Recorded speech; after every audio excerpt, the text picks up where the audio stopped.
kita minta kesediaan Bapak Profesor Dr. Harun Al-Rasyid, Guru Besar Institut Teknologi Bandung, untuk menyampaikan pandangan dan pemikiran pendapatnya tentang kondisi yang terjadi pertama di UI maupun di perguruan tinggi negeri lainnya. Perguruan tinggi tadi disampaikan juga oleh Bang Ahmad Yani. Ini kondisi seperti ini adalah kondisi yang sudah di-setel oleh pemerintah karena pemerintah tahu kelemahan-kelemahannya.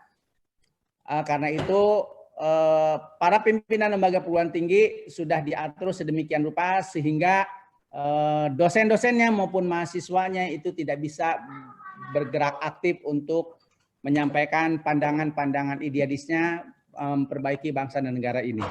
Nah, bagaimana dengan kondisi ITB? Kemudian juga bagaimana pendapat dari seorang guru besar? Apakah pantas seorang pimpinan lembaga perguruan tinggi yang harusnya menjadi ayah membina dosen dan mahasiswa sehingga lulusan-lulusannya menjadi orang-orang yang berakhlak mulia, berkualitas, ini malah justru terbagi.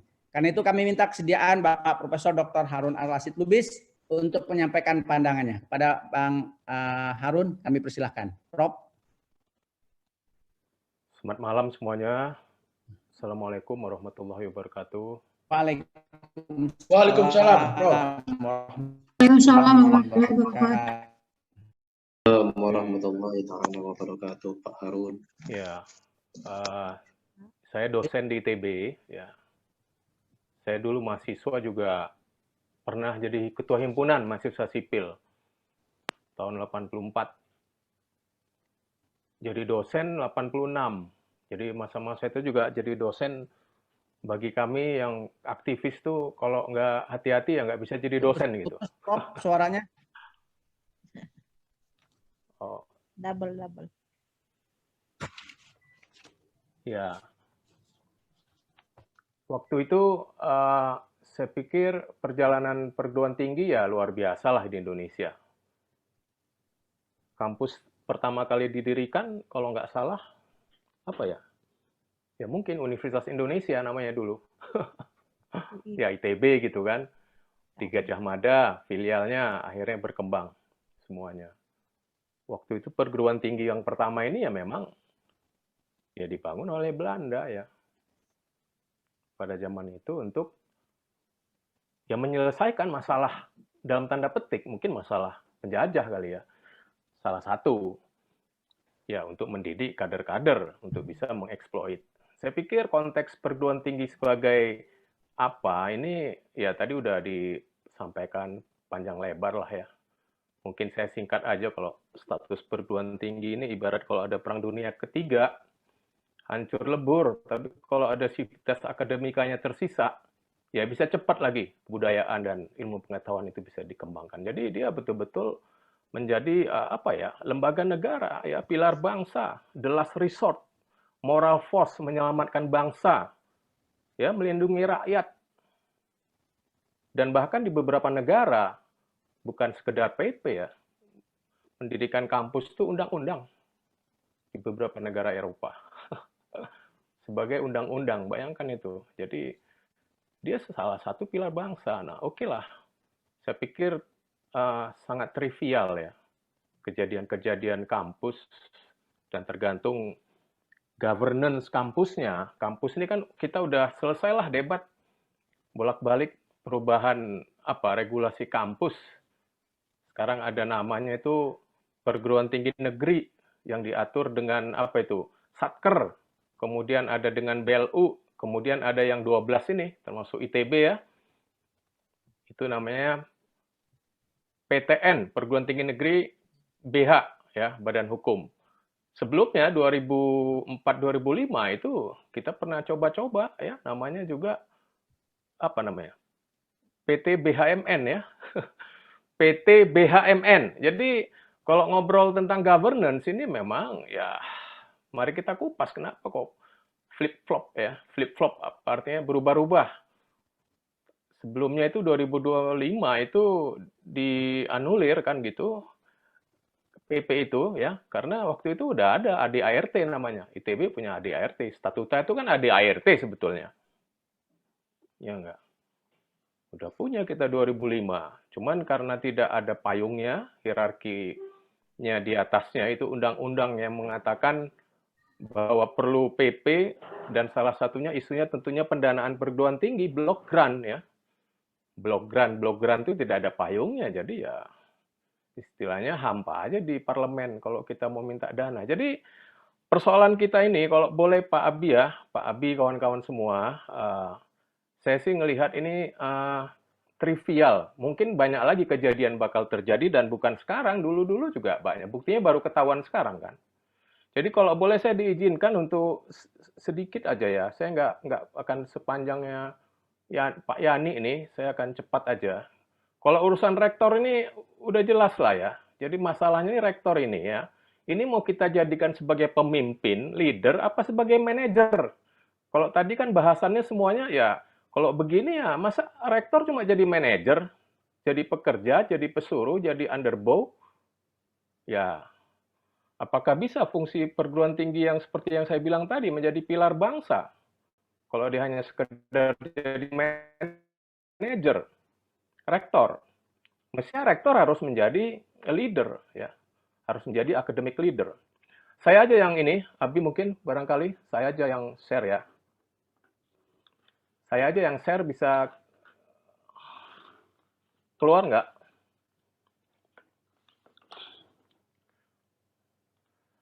Tadi saya lupa menyapa ini. Jadi karena kita bicara aturan ya, saya lihat yang hadir ini ada anggota Senat kami ya, yang juga sebagai ketua komisi ya, ketua komisi revisi statuta. Jadi statuta ini di semua perguruan tinggi memang sedang direvisi Bapak Ibu-ibu karena memang belum sempurna.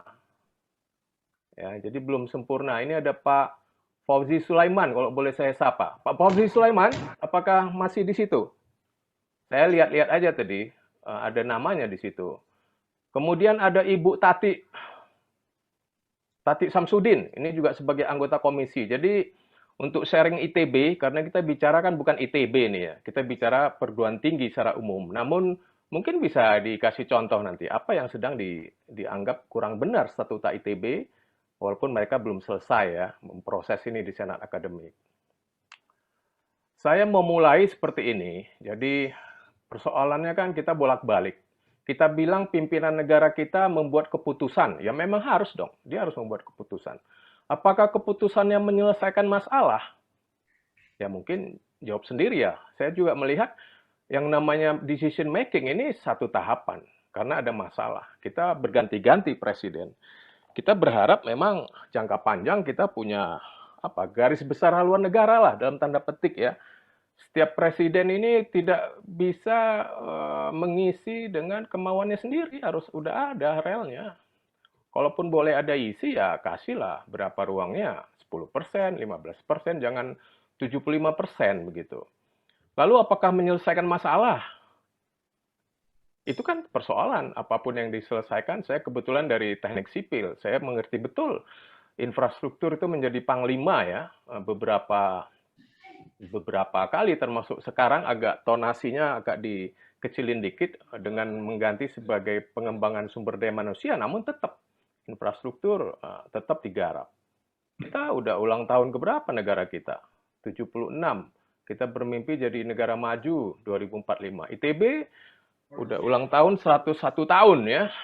101 tahun ITB, udah cukup besar dan perjalanan governance kampus juga panjang. Sekarang kita lagi berbenah di ITB, bagaimana merestruktur ya fakultas-fakultas rumpun-rumpun itu ke depan untuk menanggapi perkembangan yang sangat cepat akhir-akhir ini, terutama dengan adanya digitalisasi, cara kerja dan lain-lain. Jadi saya melihat kita berada di tengah nih memang ya, galau ya, ada masalah, apalagi problem rektor UI. Ya, silahkanlah mungkin di sana aja yang menyelesaikan. Saya pikir itu ada komunitasnya sendiri di UI dan yang pasti cacatnya adalah cacat dari sisi prasyarat independensi ya, conflict of interest. Ya, dan lain-lain ini masalah individu ya. Jadi siapapun yang hadir di sini, dimanapun bekerja, apapun, maupun sebagai anggota keluarga, kita memang objektif kepada diri sendiri itu nggak gampang. Nggak gampang. Apakah kita objektif, fair buat diri kita sendiri. Ya orang lain udah pasti ya. Tapi kadang kita nggak fair buat diri kita sendiri juga. Nah ini kan harus menjadi apa namanya, cermin lah, bercermin ke dalam gitu ya. Jadi tanya hati sendiri, wajar nggak kan gitu. Tanya hati yang paling kecil. Nah namun yang normatif seperti itu kan udah hampir ya katakan tidak banyak ya. Tersisa dan hanya segelintir yang berintegritas. Jadi persoalan untuk governance ini, ya tata kelola, apapun mau dikelola ya, mau itu public, mau itu corporate. Nah, memang dalam hal ini adalah kampus. Nah, kampus ini ya unik lah, akademik, ya academic environment, pekerjanya pekerja otak, dosen-dosennya kreatif menjadi apa namanya motor di depan. Mau diatur, ya tentunya ya kompleks ya. Kalau kampus mau diatur kompleks. Nah ini kita udah berjalan panjang dan kita tahu persoalan yang banyak ini sekarang juga apa namanya mau diselesaikan ya, urusan kita mau maju ini 2045 dengan Undang-Undang Cipta Kerja ya, Omnibus Law, teman-teman udah ngikuti. Termasuk juga teknologi ya, research and development, termasuk dalam hal itu harus diperbaiki. Panjang ceritanya, yang pasti apa yang boleh saya sampaikan yang paling utama, saya langsung to the point aja ya. Kalau kita memang mau berjalan menjadi negara maju, perguruan tinggi ini harus menjadi pilar bangsa, termasuk kegiatannya kan udah pasti kita udah mengetahui ada 3 tugas kita ya, teaching ya, education, kemudian research and development, dan yang ketiga apa melakukan pelayanan ya ke pihak ketiga. Jadi pengabdian. Ya, services, namanya services ya, pelayanan ya, pelayanan. Apapun, bukan terhadap masyarakat aja, kepada siapapun ya. Jadi melayani ya, karena dia sebagai pilar bangsa. Jadi persoalan yang paling basic dan paling berat, saya menebak mungkin tidak selesai pada presiden ini, bahkan juga mungkin presiden besok, kalau memang kita tidak benar-benar mengawal. Boleh ya saya sampaikan bahwasanya ini bukan data yang hampir semua rektor tahu ini. Jadi setiap tahun itu 550 triliun dana pendidikan dari 20%. Ya. Tapi tidak efektif dan tidak tepat sasaran. 5 strata ini maksudnya ya SD, SMP, SMA kita anggap 3 ya. 2 lagi apa? Ya perguruan tinggi. Kalau mau ditambah 1 lagi boleh vokasi. Jadi paling nggak 550 bagi 5 ya paling nggak 100 triliun untuk perguruan tinggi. Perguruan tinggi ini ada yang tadi ada ratusan itu ya, PTN negeri, PTN swasta. Sekarang itu hanya dapat tidak lebih dari 30 triliun, tepatnya 26 triliun. Dan sebagian dari 26 triliun itu pun dari SPP. Kalau nggak salah 10 triliun. Jadi negara ini hanya ngasih 16 triliun untuk ratusan perguruan tinggi. Yang lainnya nyebar nggak karuan. Nah ini tolonglah ya teman-teman ini diperjuangkan, khususnya kita dari apa nih forum apa nih antar perguruan tinggi, ya. Forum alumni perguruan tinggi Indonesia. Perguruan tinggi ini harus kita perjuangkan. Kita udah dikatakan anak-anak SD kita nggak bisa baca, nggak bisa menyimpulkan kalau baca di PISA itu ya dari 80 kita 78, bayangin tuh. Berapa duit udah bertabur puluhan tahun, berapa tahun ini sejak 20% ini. Di kampus apalagi gegap gempita masalah kelembagaan riset. Apalagi urusan-urusan yang lain. Banyak yang trivial ya, pengangkatan profesor kehormatan misalnya, itu juga kan boleh aja kita debat, apa itu profesor? Lalu profesor riset, apa itu? Lalu profesor yang standar ya, kayak saya nih profesor standar, kita harus dari dulu puluhan tahun ya nyiapin bahan, ngajar puluhan kali masuk kelas setiap angkatan tahun depan. Artinya kita berenang tiap hari ya, mau menciptakan namanya future leader ya, pemimpin masa depan bangsa ini. Terutama di kampus-kampus yang memang sudah unik, mereka udah lama berkembang. Dan terakhir ya kita mulai ingin ada apa namanya itu metrik-metrik kan, baik di tingkat Asia, di internasional kita belum pada posisinya. ITB apalagi. ITB mimpinya mau menjadi world class university ya, dalam 2025. Berapa tahun lagi sih? Nggak lama gitu. Apakah bisa? Kita buat Renstra, kita buat macam-macam. Ya, tapi dengan dana yang sangat minim. Ya, running ITB barangkali 2 triliun lah, lebih kurang. Dan dari pemerintah itu praktis mungkin berapa ya? Mungkin sepertiganya kita itu udah katakan begitulah ya. Apalagi aset-asetnya menua. Dan terakhir, namanya PTN ini, khususnya yang PTN Badan Hukum, PTN BH, ini mau disapih ya. Terakhir kita harus merekrut dosen dalam tanda petik ataupun peneliti sendiri. Jadi barangkali ke depan akan hitung-hitungan nih. Misalnya saya Pak Harun ini dianggap apa nih? Berapa persen ini dari negara? Seberapa persen? Kalau ada pegawai baru nanti bagaimana? Mungkin negara nggak mau lagi nanggung. ITB harus rekrut sendiri. Jadi otonom. Nah, UI juga otonom. Nah, otonom ini kan ada otonom akademik, ada otonom yang lain, ya, finansial dan lain-lain. Namun, ya, semuanya kita masih dipegang ekornya oleh pemerintah, oleh negara, mulai dari standar, mulai dari disiplin keuangan, macam-macam ya, kerangka-kerangka standar pendidikan, prodi dan lain-lain. Ya, saya nggak menyalahkan pemerintah negara. Kadang juga kampusnya sendiri udah dikasih mau otonom, nggak mau otonom, dalam tanda petik tidak berjuang untuk membuat ciri khusus daripada kampusnya. Termasuk ITB ya, kita sering berdebat di dalam. Mestinya apakah kita disamakan dengan kampus-kampus lain? Mestinya kita kan bisa memilih khusus. Apakah betul sekarang 22.000 mahasiswa mau jadi 100.000 misalnya? Apakah nambah kampus-kampus di mana-mana ITB? Bagaimana gitu? Jadi tujuan setiap kampus itu mestinya ya otonom aja ya. Jadi dia harus bisa mengambil memilih ya kekhasannya. Apalagi ITB sebagai institut teknologi kan gitu. Ada engineering-nya ceritanya. Engineering kan nggak ada lain adalah masalah problem solving. Ada science, ada engineering, ada applied science, ada art ya, seni rupa kita di ITB. Nah, kita nggak punya humanities, kita nggak punya social science. Saya begitu kejadian di UI, saya telepon beberapa rekan ya di UI, termasuk juga beberapa senior-senior yang saya bisa anggap jadi referensi. Ya, ini mungkin analogi aja ya. Kenapa UI yang ada fakultas tadi humanities, sosial politik segala rupa, itu bisa bergoyang seperti itu ya, bisa digoyang gitu ya. Dengan kejadian adik-adik itu yang kritis itu bisa digoyang seperti itu. Bagaimana ITB gitu? ITB sendiri juga bermimpi masih ya, mau mendirikan fakultas humanities. Sospol, kedokteran mungkin enggak ya, karena ada Unpad gitu kali. Jadi ITB juga memilih mau ke sana begitu, karena untuk menyelesaikan masalah bangsa ini, menyelesaikan masalah yang di depan mata kita di luar jendela, itu nggak bisa lagi silo-silo, ya.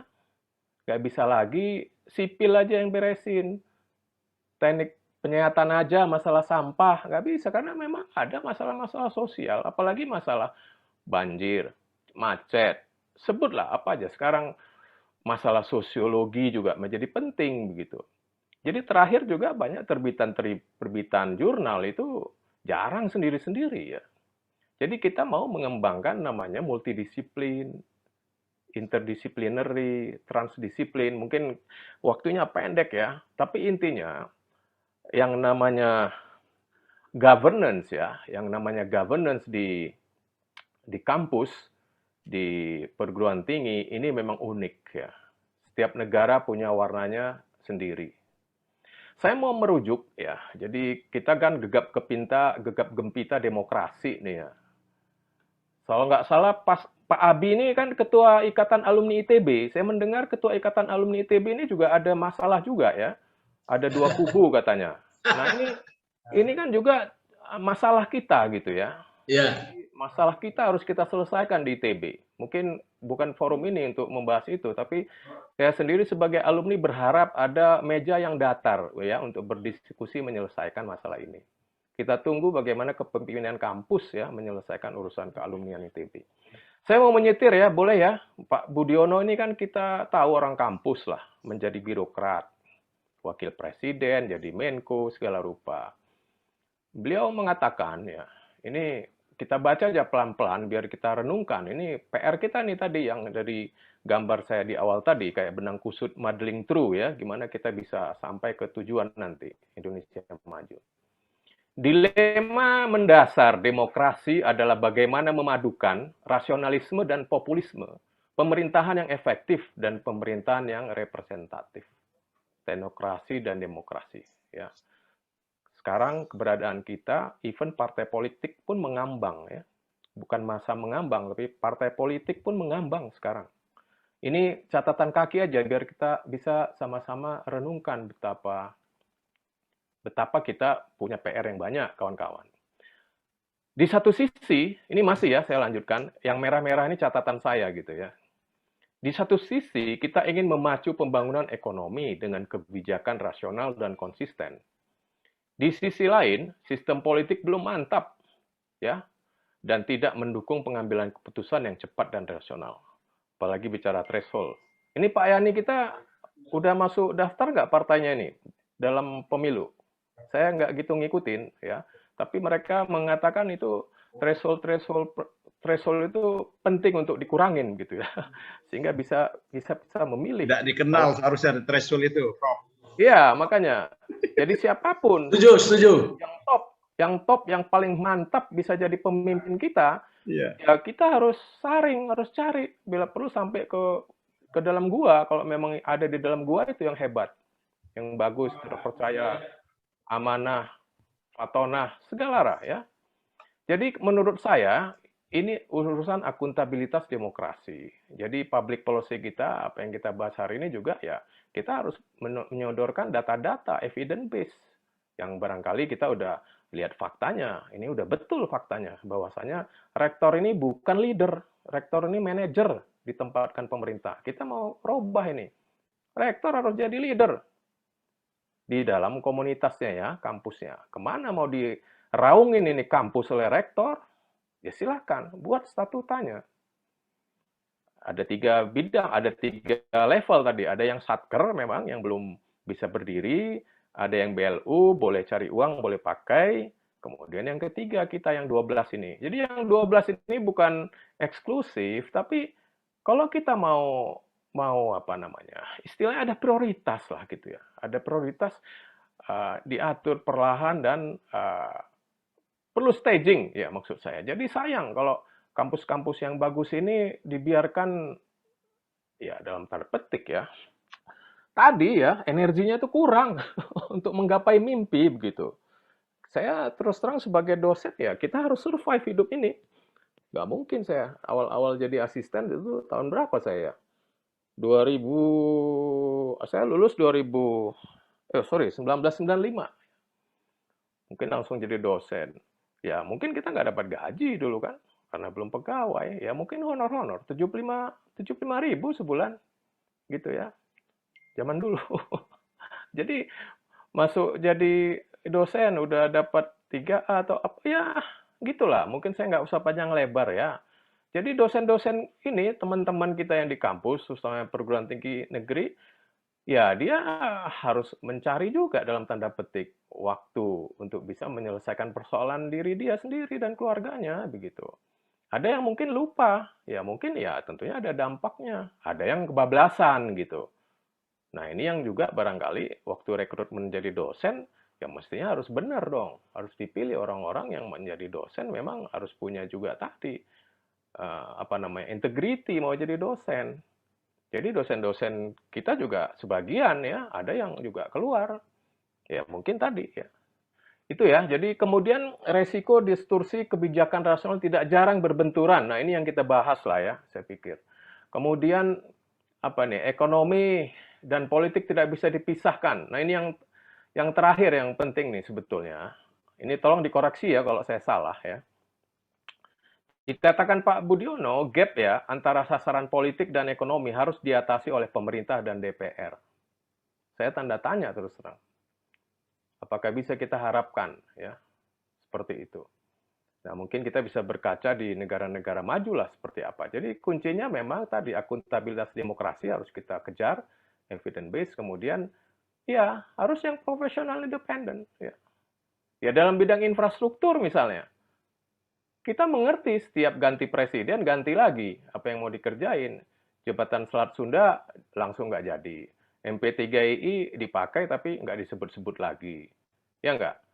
Padahal jeroannya itu aja, kawasan ekonomi khusus, infrastruktur, konektivitas, siapapun presidennya, ya mengerjain itu, tinggal masalah prioritas kan gitu. Dan ini harus ada GBHN-nya, harus ada grand design sampai 2045. Apa dan apa yang menjadi lebih penting dan uangnya dari mana, ya itu juga jadi salah satu masalah kita sekarang infrastruktur karena kita ketahui dengan ditunjuknya banyak BUMN ini udah berdarah-darah BUMN. Apakah bisa dilanjutkan? Bagaimana kalau presiden ganti nanti? Jadi banyak persoalan. Bukan hanya di kampus saja tentunya. Ini juga sama badan usaha milik negara kan begitu. Badan usaha harus untung, milik negara siap diintervensi. Ya, jadi kalau di kampus ya badan hukum pendidikan sebetulnya yang kita sebut unik sebagai akademi governance academy ya gitu. Governance academy, good academy governance. Ujung-ujungnya memang persoalannya bagaimana memanage konflik of interest.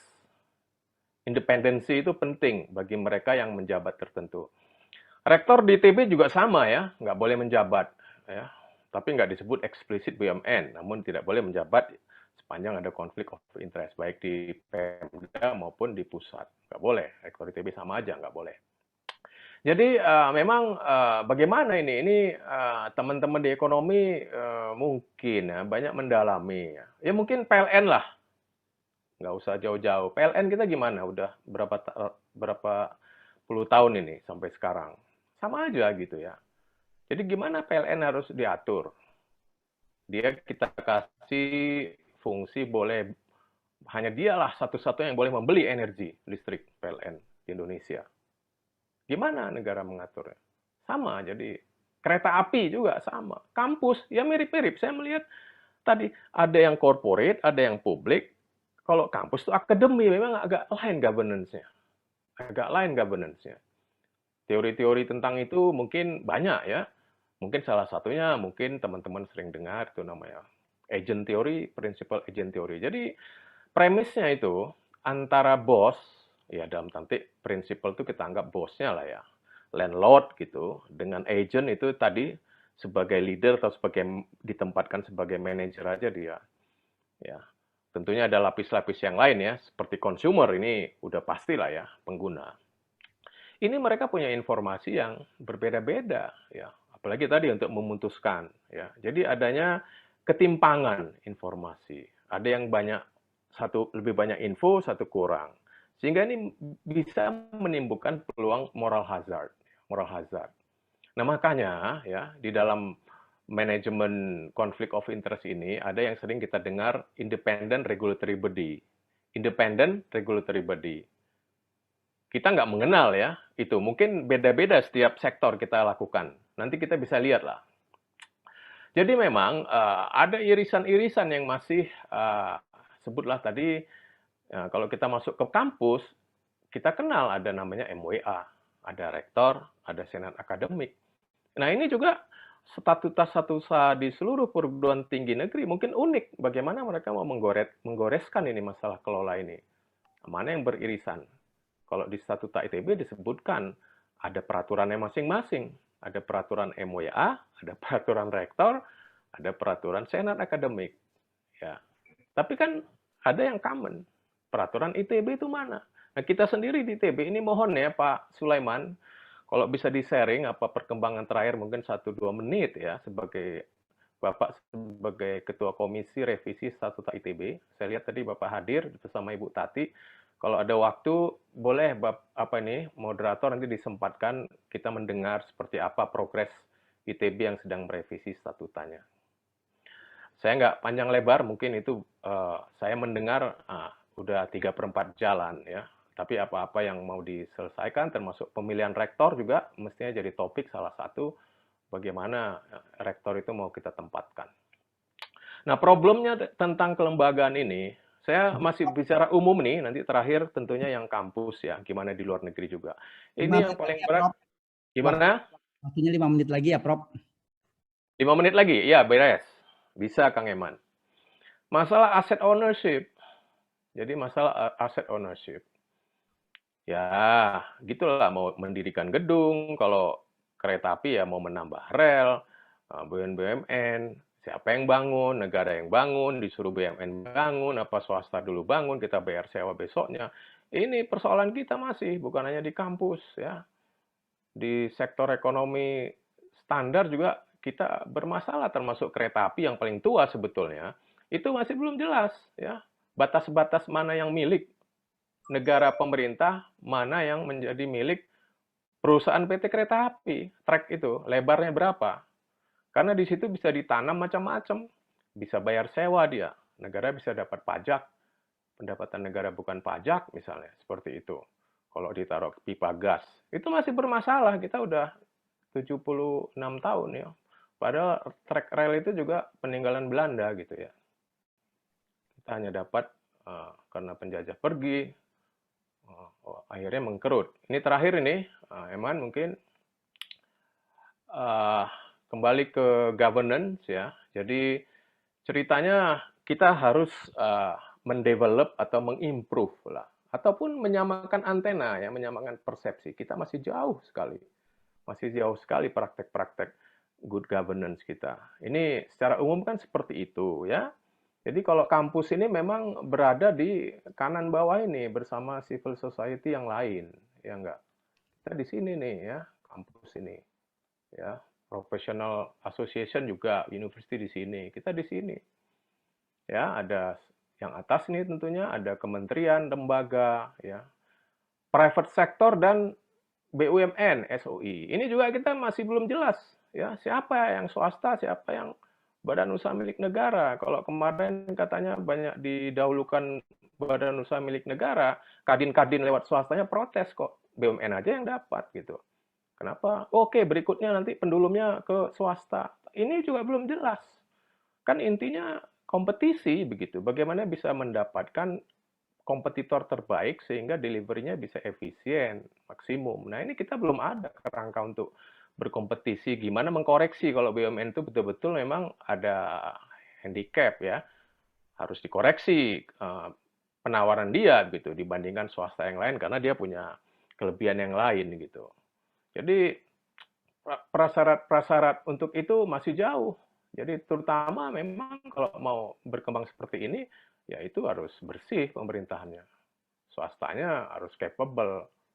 Kalau enggak nanti ya kalau swastanya dia lagi, ya dia lagi yang dapat kerjaan kan gitu.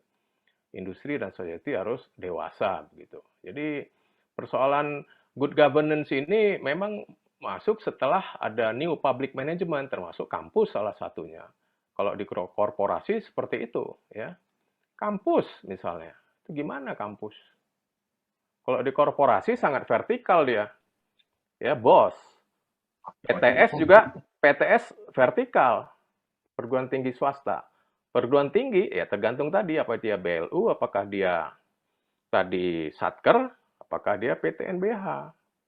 Ya, jadi ITB sendiri sebagai PTNBH sedang menggarap bagaimana kita biar bisa lincah itu, ya, ITB ke depan. Kita sedang menyiapkan struktur organisasi dan lain-lain, bagaimana cara kerja kita. Ini terakhir ya, poin terakhir, kembali ini masalah governance di kampus, yang barangkali tidak bisa vertikal sekali begitu, mungkin horizontal, ibarat main bola gitu. Main bola biar lincah ya, apakah misalnya gitu kan banyak jurusan-jurusan, banyak fakultas, kita gamang selama ini memang silo, jadi kerja-kerja multi, inter, dan transdisiplin belum begitu berkembang, apalagi penelitiannya. Jadi kita ingin ini menjadi lebih cair begitu, lebih lincah. Apakah siap? Ya tergantung dosen-dosennya karena pekerja ilmu itu ya dosen di situ. Dosen ini tadi karena kita sebagai apa ya akademik gitu ya, ya nggak bisa nuansa-nuansa korporasi masuk. Semua keputusan harus bisa dibahas secara ya gitu, intelektual, reasoning gitu. Kenapa begitu? Jadi harus betul-betul disertakan untuk memutuskan bagaimana suatu kampus itu mau apa. Jadi kembali saya melihat terakhir ini perguruan tinggi kita harus mengeluarkan semacam apa namanya ukuran-ukuran keberhasilan ya. Nah ini juga kan banyak yang berbeda-beda pendapat. Apa betul kita harus ujuk-ujuk Scopus gitu? Scopus, apakah kita bagaimana kadar menyelesaikan di depan mata kita problem solving? Nah ini ada tadi antara science dan engineering ini sesuatu yang tarik-menarik memang di satu kampus. Ya, science, teman-teman yang science ini memang katakan seperti itu tadi ya, lebih di hulu gitu. Teman-teman yang engineering mungkin lebih di hilir gitu. Tapi di tengah-tengah ini banyak persoalan. Kadang-kala nggak bisa diselesaikan masing-masing. Nggak cukup hanya sekedar Scopus bisa menyelesaikan masalah kita. Nah ini pun kita harus mencari bentuk. Jadi saya melihat perjalanan kita masih sangat panjang tadi. Jadi forum-forum seperti ini jangan sekali-sekali ini aja ya, Pak Abi harus sering-sering biar bisa kita satu antena gitu melihatnya. Apalagi perjalanan apa nih namanya politik kita kan semakin turbulen ya. Apalagi hubungan negara dan agama ini semakin kesini semakin penafsirannya rame beda-beda. Saya juga bingung melihatnya. Apalagi di ITB ya. Tadi udah disebut Kang Yani, kita malu itu kok ada isu-isu radikalisme dibahas dalam konteks pemilihan rektor. Apa hubungannya? Inilah ya, kita membiasakan diri untuk melihat sejarahnya seperti apa, kenapa itu bisa terjadi. Mungkin aja ada problem. Ya marilah kita duduk kan gitu, bahas sama-sama. Nah ini suasana keterbukaan, mencari kebenaran, ini hal-hal yang memang mau kita preserve gitu di perguruan tinggi. Perguruan tinggi nggak lain ya pilar bangsa. Pilar bangsa, lembaga negara, the last resort, apalagi moral force, menyelamatkan bangsa, melindungi rakyat. Jadi luar biasa perannya. Jadi betul-betul dia harus bisa duduk di tengah-tengah ya untuk menyuarakan, mengkomunikasikan kebenaran. Nah ini saya mendengar teman-teman semangat sekali ya di ikatan alumni apa namanya ada 2 versi itu untuk menegakkan kebenaran. Ya silahkanlah bahas itu kebenaran seperti apa itu yang dimaksud benar dengan satu kubu lagi Pak Abi. Ini Pak Abi saya kasih PR, jangan lama-lama konflik ikatan alumni ini seperti ini, malu kita ya. Jadi gimana itu? Kang Abi juga punya problem di situ dan yang satu lagi versi lagi katanya nggak bisa diajak ngobrol. Saya senang sekali kalau bisa menjadi fasilitator Kang Abi. Saya juga udah ngajak senior, hari ini juga hadir beberapa senior saya. Kang Eri Nirbaya, belum saya sapa tadi, mungkin ada yang lain belum saya sapa. Ada Bu Tati, Profesor Tati Sulaiman, sama Profesor Fauzi Pak Tati Samsudin, dan Profesor Fauzi Sulaiman mungkin kalau moderator Kang Eman mau memberikan mereka waktu untuk menyampaikan sedikit sekilas apa yang sedang terjadi di revisi statuta ITB, silakan. Mungkin saya tutup terakhir dengan itu. Wassalamualaikum warahmatullahi wabarakatuh. Waalaikumsalam. Waalaikumsalam. Terima kasih, Prof.